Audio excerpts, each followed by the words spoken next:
ক্যাম্পাসে জেগে উঠেছে নতুন প্রাণের স্পন্দন। জরাজীর্ণতাকে পেছনে ফেলে আজ বুক চিতিয়ে দাঁড়িয়ে আছে এক ঝাঁক নতুন প্রাণ। তাদের পদচিহ্নে সবুজ শ্যামল প্রাচ্যের সর্বোচ্চ বিদ্যাপীঠটি যেন জীবন্ত হয়ে উঠেছে, সেজে উঠেছে নতুন রঙে, নতুন আলপনায়। পাপড়ির কোমলতায় আজ মুছে যাক পথের ক্লান্তি, সুবাসিত হোক আগামীর প্রতিটি অধ্যায়। একটি পুষ্প কেবল সৌন্দর্যের প্রতীক নয়, এ যেন এক অলিখিত অর্পণ। অগ্রজদের এই সাদর সম্ভাষণ স্মরণ করিয়ে দেয় নবাগতরা আজ থেকে আর বহিরাগত নয়, তারা এই বৃহৎ পরিবারের এক অবিচ্ছেদ্য অংশ।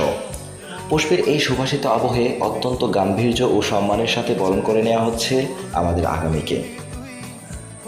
নবীনবরণ উপলক্ষে আয়োজিত অনুষ্ঠানে প্রধান অতিথি হিসেবে উপস্থিত ছিলেন বিশ্ববিদ্যালয়ের উপাচার্য মহোদয় প্রফেসর ডক্টর মোহাম্মদ মামুনুর রশিদ। সেই সাথে উপস্থিত ছিলেন বিভাগীয় চেয়ারম্যান ডক্টর বিজন কৃষ্ণ সাহা স্যার এবং অন্যান্য গুণী শিক্ষক মণ্ডলী ও অতিথিবৃন্দ।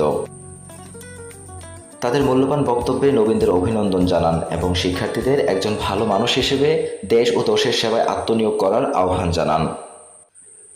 নতুনদের এই পথ চলাকে সহজ করতে সবসময় পাশে থাকার প্রত্যয় ব্যক্ত করেন সিনিয়র শিক্ষার্থীরা। উপহার আর ভালোবাসার চাদরে মুড়িয়ে নেওয়া হয় প্রতিটি নতুন মুখকে। স্বপ্নের এই প্রথম কদম, মনের গহীনে জমে থাকা হাজারো কথা আর আগামীকে ছোঁয়ার তীব্র আকাঙ্ক্ষা। জীবনের অনন্য মুহূর্তের অনুভূতি ঠিক কেমন শুনব তারই মুখে। খেয়া তৈরি, নোঙর ছেড়ে এবার তোমাদের পাড়ি দিতে হবে মহাসমুদ্র।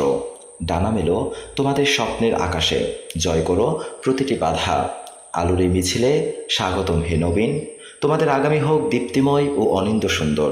ধন্যবাদ সবাইকে।